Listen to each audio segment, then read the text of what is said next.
Captain Daniel Brooks stood on the bridge of the battlecruiser Vigilant, watching through the viewport as another human colony burned. The Krathian Empire had swept through the outer territories like a plague, their superior numbers and advanced weaponry crushing every defense the Terran Federation could muster. 52 worlds had fallen in the last 18 months. 52 worlds, each one a graveyard of millions. "Status report," Daniel said, his voice hollow. Lieutenant Amy Cooper worked her console with practiced efficiency, though her hands trembled slightly. "The evacuation transports are away, sir. We managed to get 60% of the civilian population off-world before the bombardment began." 60%, which meant 40% were dead or dying on the surface below. Daniel closed his eyes briefly, adding more names to the endless list of failures that haunted his sleep. He was 42 years old and felt like he'd aged a century since this war began. "The Krathian fleet is moving into pursuit vector," reported Lieutenant Kyle Harrison from Tactical. 12 battleships, 40 cruisers, and too many fighters to count accurately. We're outnumbered 8-1. "Set course for the rally point at Deneb Station," Daniel ordered. "Maximum burn. Tell the transport convoy to scatter on my signal." The Vigilant shuddered as her engines roared to life, pushing the massive vessel away from the dying world. Through the viewport, Daniel could see the Krathian ships in pursuit, their hulls painted in the blood-red markings of the Empire's war fleets. They were relentless, efficient, and utterly without mercy. The Krathians were an ancient race, one of the founding members of the Galactic Council. They'd existed for over 10,000 years, building an empire that spanned 300 systems. When they'd first encountered humanity 40 years ago, the relationship had been cordial if distant. Humans were newcomers to the galactic stage, primitive by Council standards, barely worthy of notice. That had changed when humanity discovered the Cascade Drive, a revolutionary faster-than-light system that didn't rely on the standard jump gate network. Suddenly, humans could travel anywhere without paying the exorbitant fees the Council charged for gate access. Trade routes that had been controlled by the ancient empires for millennia were threatened by human competition. The Council had demanded humanity share the technology. The Terran Federation had refused, and the Krathians, always the most aggressive of the Council races, had decided to take it by force. "Incoming transmission from Fleet Command," Amy announced. "Admiral Peterson wants to speak with you, sir." Daniel nodded, and a holographic projection materialized before him. Admiral Lisa Peterson looked exhausted, her graying hair disheveled, her uniform rumpled. She'd been commanding the defense of humanity's core worlds from the fortress station at Earth, coordinating a losing battle across 1,000 light-years of space. "Daniel," she said without preamble, "how bad is it?" "New Terra is lost, Admiral. The colony is burning. We saved what civilians we could, but—" He didn't need to finish the sentence. Lisa's expression hardened. "That makes 6 colonies in 2 weeks. At this rate, the Krathians will reach the core worlds within 6 months. Earth will be under siege by year's end." "What are our options?" Daniel asked, though he already knew the answer. They discussed this 100 times in war councils and strategy sessions. There were no good options left. "The Council refuses to intervene," Lisa said bitterly. "The Vexari, the Almanth, the Serathi, they all stand aside and watch humanity die. Some of them are even providing intelligence to the Krathians, hoping to profit from our technology once we're extinct." Daniel had suspected as much. The galactic powers had no love for humanity. Humans were too independent, too aggressive in their expansion, too unwilling to bow to the established order. If the Krathians wiped humanity out, the Council would lose no sleep over it. "There is one option," Lisa said slowly, her eyes meeting Daniel's through the hologram. "One option we haven't tried." Something in her tone made Daniel's blood run cold. "Admiral, the Council is afraid of only one species in this galaxy," Lisa continued. "One race that even the Krathians won't provoke. The Vorath." Daniel felt the color drain from his face. Around the bridge, he heard sharp intakes of breath from his crew. Everyone knew about the Vorath. Every species in the galaxy knew about the Vorath, the way children knew about monsters under the bed. The Vorath were the shadows that lurked at the edges of civilized space. They occupied a region of the galaxy called the Dark Zone, a sector that contained over 500 star systems but was marked as forbidden territory on every galactic map. No one went to the Dark Zone. No one who went there ever came back. The Vorith don't involve themselves in galactic affairs, Daniel said carefully. They haven't been seen outside the Dark Zone in over 3,000 years. Hell, most species believe they're extinct or that they never existed at all, just a myth to scare children. They exist, Lisa said with certainty. I've seen the classified council archives. 6,000 years ago, the Vorith were members of the Galactic Council. They were scientists, philosophers, explorers. Then something happened, something the archives don't fully explain.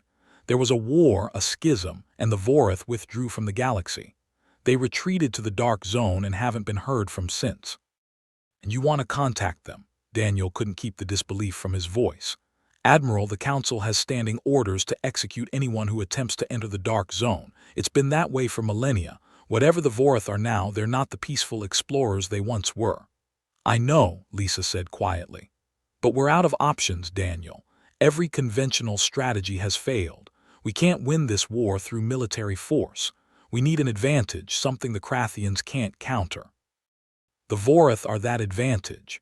Why would the Vorith help us? What could humanity possibly offer them? Lisa's expression grew grim. That's what you're going to find out. I'm ordering you to take the Vigilant into the Dark Zone, make contact with the Vorith, negotiate with them, beg them, bribe them, whatever it takes. Convince them to intervene in this war. Daniel stared at her, struggling to process what he was hearing. You're sending us on a suicide mission. I'm sending you on a mission that might save humanity, Lisa corrected. Yes, it's dangerous. Yes, you might not come back, but if you do, if you can bring the Vorith to our side, we might have a chance. And if the Vorith decide to kill us instead, then you'll die knowing you tried everything possible to save our species. Lisa's voice softened slightly. I wouldn't ask this of you if there was any other way, Daniel. You're one of my best captains. But you're also a man who understands desperate times call for desperate measures. Daniel looked around his bridge, seeing the faces of his crew. Amy Cooper, barely 25 years old with a family waiting for her on Earth. Kyle Harrison, a career military officer who'd lost his husband in the defense of Alpha Centauri. Lieutenant Nathan Drake at the helm, a kid from the Mars colonies who dreamed of a galaxy at peace. They were all looking at him, waiting for his decision. How much does the crew need to know? Daniel asked finally. Tell them the truth, Lisa said. They deserve that much. This mission is voluntary. Anyone who wants to transfer off the Vigilant can do so, no questions asked, no black marks on their record. And our current orders. You're officially on a deep reconnaissance mission into uncharted space. The Krathians won't follow you into the Dark Zone, they're not that stupid. You'll have time to make your approach and attempt contact. I'm uploading all the data we have on the Vorith to your ship's computer, though I warn you, it's fragmentary at best. The hologram flickered as data streams began flowing into the Vigilant systems. Daniel watched the progress bars climb, each percentage point representing another piece of the puzzle that might keep his crew alive, or might lead them all to their deaths. One more thing, Lisa added. I'm sending someone with you, a specialist in xenolinguistics and first contact protocols. Her name is Dr. Claire Murphy. She's the foremost expert on ancient galactic civilizations, and if anyone can help you communicate with the Vorith, it's her. When does she arrive? She's already aboard. I had her transferred to the Vigilant 3 days ago, along with her research materials. She's been preparing for this mission since we first considered it as an option. Daniel felt a flash of anger at being kept in the dark, but he suppressed it. Lisa was doing what she thought was necessary to save humanity. He couldn't fault her for that, even if it meant sending him and his crew into the unknown. Understood, Admiral. We'll do our best. I know you will. Lisa's expression softened one final time. Good luck, Daniel, and Godspeed. Humanity is counting on you. The hologram vanished, leaving Daniel alone with his thoughts and the weight of an impossible mission. He stood silently for a long moment, feeling the eyes of his bridge crew upon him. Then he straightened his shoulders and turned to face them. All hands, this is the captain, he announced over the ship-wide intercom. Prepare for a course change. We're heading into the Dark Zone to make contact with the Vorith. This is a volunteer mission. Anyone who wishes to transfer off the ship may do so at Deneb Station. We arrive there in 6 hours. I'll be holding a briefing in the main conference room at 1800 hours for all senior staff. That is all. He released the intercom and looked at Kyle Harrison. Plot a course for the dark zone, best speed. Aye, sir, Kyle responded, his fingers moving across his console with practiced precision. Amy Cooper approached Daniel, her expression troubled. Sir, permission to speak freely. Granted.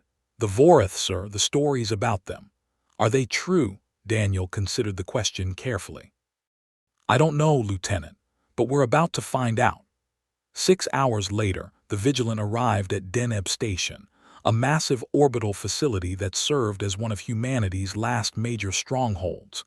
The station was crowded with refugee ships, military vessels undergoing repairs, and the general chaos of a civilization at war. Daniel had expected significant portions of his crew to request transfer, to refuse what was essentially a suicide mission into the most dangerous region of known space. Only 3 people left the ship. The rest, nearly 800 souls, chose to stay. They chose to follow him into darkness, to face the unknown, to risk everything for a chance to save humanity. Daniel felt humbled by their trust and terrified by the responsibility it placed on his shoulders. Dr. Claire Murphy met him in the conference room for the senior staff briefing. She was younger than he'd expected, perhaps 35, with sharp green eyes and auburn hair pulled back in a practical bun. She wore civilian clothes rather than a military uniform, marking her as an outsider, but she carried herself with quiet confidence. Captain Brooks, she said, extending her hand. Dr. Claire Murphy, thank you for taking me along on this mission. Daniel shook her hand, noting the firm grip. Doctor, I understand you are expert on the Vorith. Such as anyone can be an expert on a species that's been silent for 3,000 years, Claire replied with a slight smile. I've spent the last 15 years studying the fragmentary records that remain from the era when the Vorith were active members of Galactic society. It's not much, but it's more than anyone else has. The rest of the senior staff filed in, taking their seats around the conference table. In addition to Amy and Kyle, there was Commander Richard Hayes, the Vigilance executive officer, a grizzled veteran who'd seen combat in a dozen systems. Lieutenant Commander Susan Wright, chief engineer, whose technical expertise had kept the ship running through countless battles. And Major Christopher Lane, commander of the ship's marine contingent, a hard-eyed man who looked like he'd been carved from granite. Let's begin, Daniel said once everyone was seated. Dr. Murphy, you have the floor. Claire stood and activated the holographic projector built into the conference table. An image materialized above the surface, showing a star chart of the galaxy with a large red region marked along one spiral arm.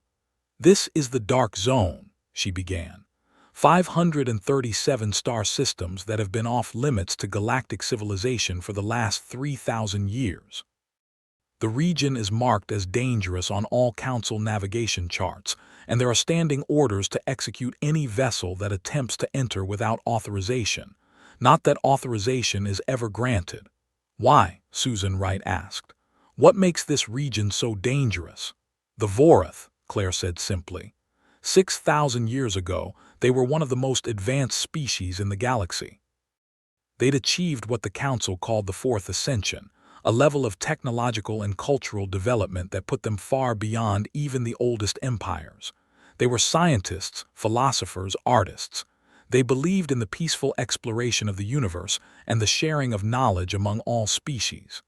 She paused, changing the hologram to show an image of a Vorith. Daniel leaned forward, studying the alien carefully. The Vorith stood upright on 2 legs, vaguely humanoid in overall body plan, but that was where the similarities to humanity ended. They were tall, perhaps 8 feet on average, with elongated limbs that suggested grace and strength. Their skin appeared to be composed of overlapping plates, like scales or armor, colored in deep shades of blue and purple. They had 4 arms instead of 2, each ending in delicate, multi-jointed fingers. Their heads were angular, with large eyes that glowed with inner light and crest-like structures that might have been sensory organs or simply decorative. They're beautiful, Amy breathed. They were, Claire agreed. The records describe them as gentle, curious, endlessly patient. They spent centuries studying other species, learning languages, sharing their discoveries. The Council considered them model citizen, the kind of species that represented the best of galactic civilization. So what happened? Richard Hayes asked. How did they go from peaceful scientists to something every empire in the galaxy fears? Claire's expression darkened. That's where the historical record becomes fragmented. What we know is this. 6,000 years ago, the Vorith made a discovery. Something in their research, something they found in their explorations. The Council records don't specify what it was, only that it changed everything. She changed the hologram again, showing what appeared to be a timeline with a massive gap in the middle. There was a debate in the Galactic Council, an argument that lasted for decades. The Vorith wanted to share their discovery with all species. The Council, led by the Krathians and several other ancient empires, refused. They said the discovery was too dangerous, that it would upset the balance of power in the galaxy. Let me guess, Christopher Lane said dryly. The Council wanted to keep the discovery for themselves. Exactly. The debate turned into a schism. The Vorith withdrew from the Council, taking their discovery with them. They retreated to what is now the Dark Zone and sealed it off. Any ship that tries to enter is destroyed. Any species that attempts to make contact is ignored. The Vorith cut themselves off from the galaxy completely. But why does everyone fear them? Susan asked. If they just wanted to be left alone, why didn't they just defend their borders and leave it at that? Claire's voice dropped.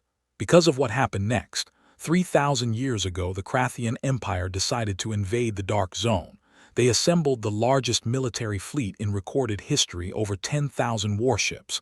They were determined to take the Vorith's discovery by force. The conference room had gone silent. Daniel felt a chill run down his spine. What happened? He asked, though part of him didn't want to know the answer. The entire fleet was destroyed, Claire said quietly. 10,000 warships, gone in a matter of hours. The few automated probes that survived long enough to transmit data showed something. Weapons unlike anything the galaxy had ever seen. The Vorith ships moved through space like they were bending reality itself. They struck with precision that defied understanding.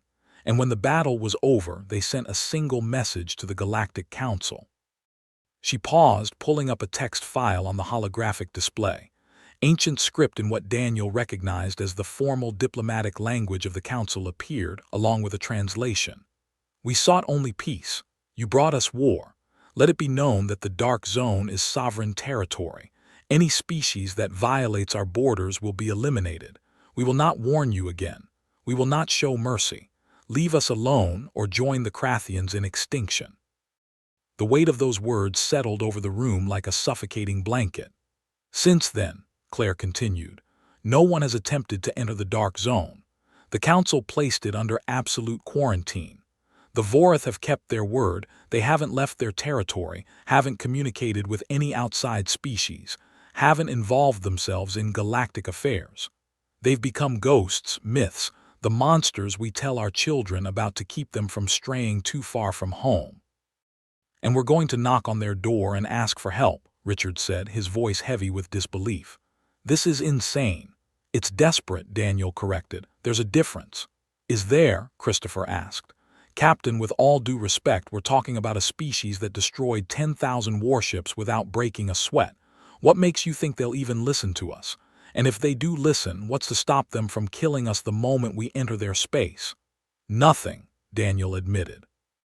But consider our alternatives. We continue fighting the Krathians and lose. Humanity is extinct within a year, maybe two, or we take this chance, however slim, that the Vorith might be willing to help us. Why would they? Kyle asked. We're nothing to them, just another primitive species fighting over territory and resources. Claire spoke up. That's where I think we might have an advantage. The Vorith valued knowledge above all else. They were scientists, explorers. And humanity has something the Vorith might find valuable, the Cascade Drive. Understanding dawned in Daniel's eyes. You think we can trade the Cascade Drive for their help? I think we can offer them something they might not have. A new perspective on faster-than-light travel. The Cascade Drive is fundamentally different from anything else in the galaxy. It doesn't use jump gates. It doesn't rely on exotic matter or dimensional folding. It's a completely novel approach to the problem of faster-than-light travel. For a species of scientists, that might be intriguing enough to at least hear us out.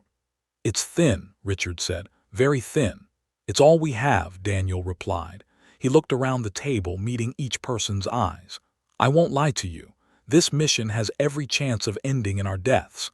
The Vorath might destroy us the moment we enter their space. They might refuse to even acknowledge our existence. Or they might listen to us and still decide that humanity's problems aren't their concern. But if there's even a 1% chance that we can convince them to help, we have to try, because the alternative is the extinction of our entire species." Silence filled the room. Then Amy Cooper spoke up, her voice steady despite the fear Daniel could see in her eyes. "I'm with you, Captain, all the way." One by one, the others nodded their agreement. Kyle, Richard, Susan, Christopher, all of them willing to follow him into the dark zone, into the unknown, into what might be their deaths. "Then it's settled," Daniel said. "We leave in 12 hours. Dr. Murphy, I want you to prepare a comprehensive briefing on Vorath culture, language, anything that might help us communicate with them. Commander Hayes, work with Major Lane on defensive protocols. If the Vorath do attack, I want us ready to defend ourselves or at least buy time to retreat." "Aye, sir," Richard acknowledged. "Susan, I need the engines at peak efficiency. We might need every bit of speed we can muster."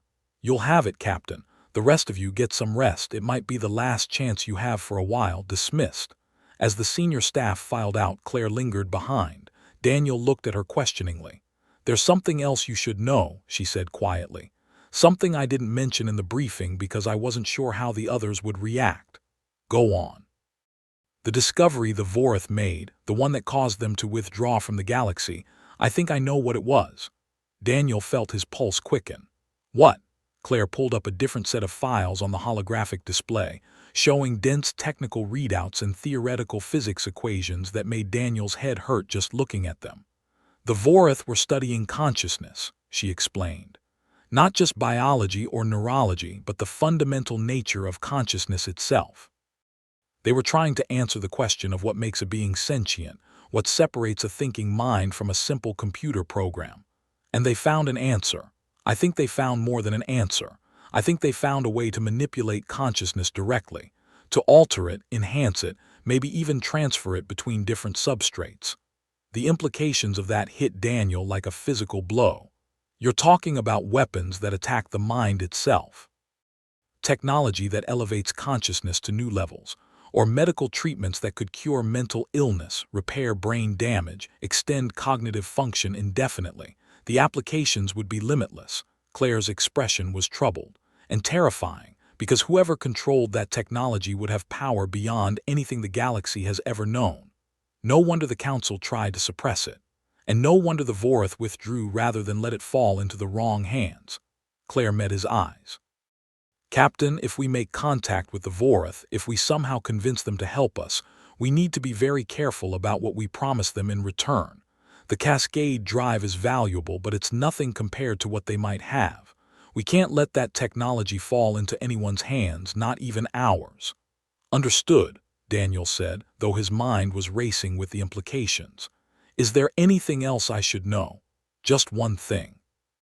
In the fragmentary records I've studied, there's a recurring theme in Vorath philosophy. They believed that all intelligent species were connected, part of a greater universal consciousness. They called it the lattice, a web of minds spanning the cosmos. They thought that by studying consciousness, they could learn to perceive the lattice, to communicate across it, maybe even to strengthen it. That sounds almost mystical. To us, perhaps, but to the Vorath it was science. They were trying to prove the existence of the lattice through empirical observation and experimentation. Whether they succeeded or not, I don't know. But if they did, if they found a way to tap into this universal consciousness, it might explain why they withdrew. Maybe they discovered something that changed their entire perspective on existence. Daniel considered this for a long moment. "You think they ascended somehow, became something beyond physical beings?" "I think it's possible. And if that's true, then we're not just going to meet aliens. We're going to meet something that might be closer to gods." The thought should have been terrifying, and part of Daniel was terrified. But another part of him felt a strange sense of wonder. Humanity had reached for the stars and found a galaxy full of ancient empires, rigid hierarchies, species that had stopped evolving millennia ago. Maybe the Vorath represented something different. Something that had kept reaching, kept growing, kept exploring the boundaries of existence itself. "Get some rest, Doctor," Daniel said. "We have a long journey ahead of us." Claire nodded and left the conference room, leaving Daniel alone with his thoughts. He walked to the viewport and stared out at the stars, at the vast expanse of space that humanity had only begun to explore. Somewhere out there in the dark zone, the Vorath waited, and in 12 hours the Vigilant would set course to find them.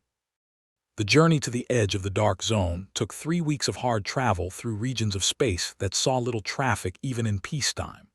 The Vigilant moved through systems marked on the charts as uninhabitable or of no strategic value, vast stretches of emptiness punctuated by dying stars and barren worlds. It was a lonely voyage, made more oppressive by the knowledge that they were heading towards something that might mean their deaths. Daniel used the time to prepare as best he could. He studied Dr. Murphy's reports on Vorath culture and history until he could recite them from memory. He drilled the crew on emergency procedures, running simulations of everything from combat scenarios to catastrophic system failures. He met with the ship's counselor, Lieutenant Gregory Powell, to discuss the psychological impact of the mission on the crew. "They're holding up well, all things considered," Greg reported during one of their sessions. "There's fear, obviously, but also a sense of purpose. The crew knows how desperate the situation is back home. They want to do something that matters, even if it's dangerous." "And if we don't make it back?" Daniel asked. Greg shrugged. "Then at least they'll die knowing they tried everything they could. That's more than most people get." It was a bleak assessment, but Daniel couldn't argue with it. He'd rather die trying to save humanity than live with the knowledge that he'd stood by and done nothing. The boundary of the dark zone was marked by a series of automated warning buoys, ancient council technology that broadcast the same message in every known galactic language. "Warning, dark zone boundary. Entry forbidden by Galactic Council decree. Violators will be destroyed." "Cheerful," Kyle muttered from his station as they approached the boundary. Daniel stood on the bridge, feeling the weight of the moment. This was the point of no return. Once they crossed that boundary, there would be no going back, no changing their minds. The Vigilant would be committed to whatever fate awaited them in Vorath space. "All hands, this is the captain," he announced over the ship-wide intercom. "In 60 seconds, we will cross into the dark zone. I want to thank each and every one of you for your courage, your dedication, and your willingness to risk everything for humanity. Whatever happens next, know that you are the finest crew I've ever had the honor to command." "It has been my privilege to serve with you, Captain Out," he nodded to Kyle. "Take us in, Lieutenant, 1/4 speed." "Aye, sir." The Vigilant crossed the boundary at exactly 1400 hours ship time. For a moment nothing happened. The stars continued to shine, the ship's systems continued their steady humming, and the universe appeared unchanged. Then every sensor on the bridge lit up at once. "Multiple contacts," Kyle shouted. "All around us, dozens of them, hundreds. They just appeared out of nowhere." "Battle stations," Richard ordered. "All weapons powered, shields to maximum." Daniel watched the tactical display as it filled with red markers, each one representing a Vorath ship. They surrounded the Vigilant in a perfect sphere, maintaining exact formation, their movements so precise they might have been controlled by a single mind. "They're not attacking," Amy observed, her voice tight with tension. "Just watching us." "Open a channel," Daniel ordered. "All frequencies, all standard galactic languages." Amy worked her console, then nodded. "Channel open, sir." Daniel took a deep breath, aware that his next words might determine whether humanity lived or died. "This is Captain Daniel Brooks of the Terran Federation vessel Vigilant. We come in peace, seeking audience with the Vorath. We mean you no harm and offer no threat. We ask only for the chance to speak with you." Silence answered him. The Vorath ships remained motionless, surrounding the Vigilant in their perfect sphere. Seconds stretched into minutes. Daniel was about to repeat his message when a new presence made itself known on the bridge. It wasn't a voice exactly. It was more like a thought that appeared in his mind, fully formed and crystal clear, bypassing his ears entirely. And from the shocked expressions on his crew's faces, everyone on the bridge had experienced the same thing. "We hear you, Captain Daniel Brooks of Terra. We have been waiting for you."